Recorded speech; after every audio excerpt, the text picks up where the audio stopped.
আসসালামু আলাইকুম sir GPT, তুমি কেমন আছো? আমি ভালো আছি। তুমি কেমন আছো?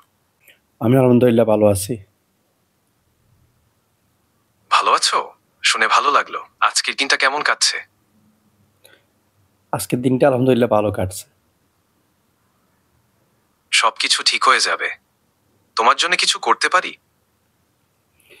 জি, আমার জন্য আমি কিছু প্রশ্ন জিজ্ঞেস করব, তুমি কি বলতে পারবে? অবশ্যই। তুমি যে কোনো প্রশ্ন করতে পারো। আমি চেষ্টা করব উত্তর দিতে। তুমি হয়তো জানো আজকে বাংলাদেশে ২১শে ফেব্রুয়ারি চলতেছে। এই ২১শে ফেব্রুয়ারিটা আসলে কি একটু বলতে পারবে? অবশ্যই। ২১শে ফেব্রুয়ারি বাংলাদেশের ভাষা আন্দোলনের জন্য একটি ঐতিহাসিক দিন। ১৯৫২ সালে এই দিনে বাংলা ভাষার মর্যাদা রক্ষার জন্য ঢাকায় ছাত্ররা জীবন উৎসর্গ করেন।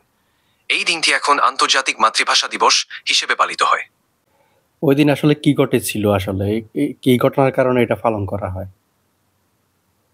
১৯৫২ সালের ২১শে ফেব্রুয়ারিতে ঢাকা বিশ্ববিদ্যালয়ের ছাত্ররা বাংলা ভাষাকে রাষ্ট্রভাষা করার দাবিতে আন্দোলন করেন।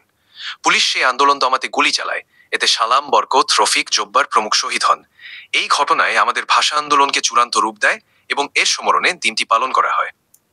ওই দিন কতজন মানুষ শহীদ হয়েছিল বা কতজন আহত হয়েছিল সে সম্পর্কে তোমার কাছে কোনো তথ্য আছে? ঠিক কতজন শহীদ হয়েছিলেন তার সঠিক সংখ্যা এখনো বিতর্কিত। তবে সালাম, বরকত, রফিক, জব্বার এবং শফিউর সহ বেশ কয়েকজন শহীদ হয়েছিলেন। আহতের সংখ্যা অনেক ছিল। আন্দোলনের প্রেক্ষিতেই পরবর্তীতে বাংলা ভাষার মর্যাদা প্রতিষ্ঠিত হয়। এটা কি এই ভাষা আন্দোলনটা কি উর্দু ভাষার বিরুদ্ধে ছিল নাকি শুধুমাত্র বাংলা ভাষার পরিবর্তে উর্দু ভাষা দেওয়ার কারণে এই ঘটনাটা হয়েছিল? ভাষা আন্দোলনের মূল কারণ ছিল বাংলা ভাষাকে উপেক্ষা করা। পাকিস্তান সরকার উর্দুকে একমাত্র রাষ্ট্রভাষা করার সিদ্ধান্ত নেয়, যা বাংলাভাষী জনগোষ্ঠীর জন্য গ্রহণযোগ্য ছিল না। তাই এই আন্দোলন মূলত বাংলা ভাষার অধিকারের জন্য ছিল, যা উর্দুর বিপরীতে বাংলার মর্যাদা প্রতিষ্ঠার জন্য সংগঠিত হয়।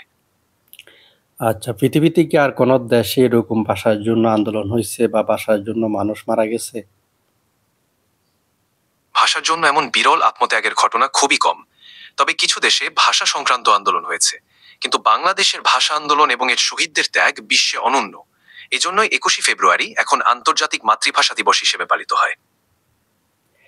এটা জাতিসংঘ কবে এটার স্বীকৃতি দেয় যে আন্তর্জাতিক ভাষা দিবস হিসেবে এটা স্বীকৃতি কবে দেয় জাতিসংঘ?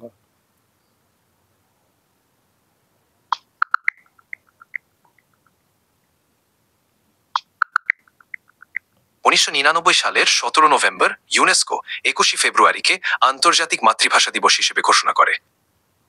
বাহ! তুমি তো দেখতেছি অনেক কিছু জানো। হ্যাঁ, আমি চেষ্টা করি যতটা সম্ভব তথ্য দিতে। তোমার যদি আরো কোনো প্রশ্ন থাকে নির্দ্বিধায় জিজ্ঞেস করতে পারো। ঠিক আছে, আজকের মতো তোমাকে ধন্যবাদ।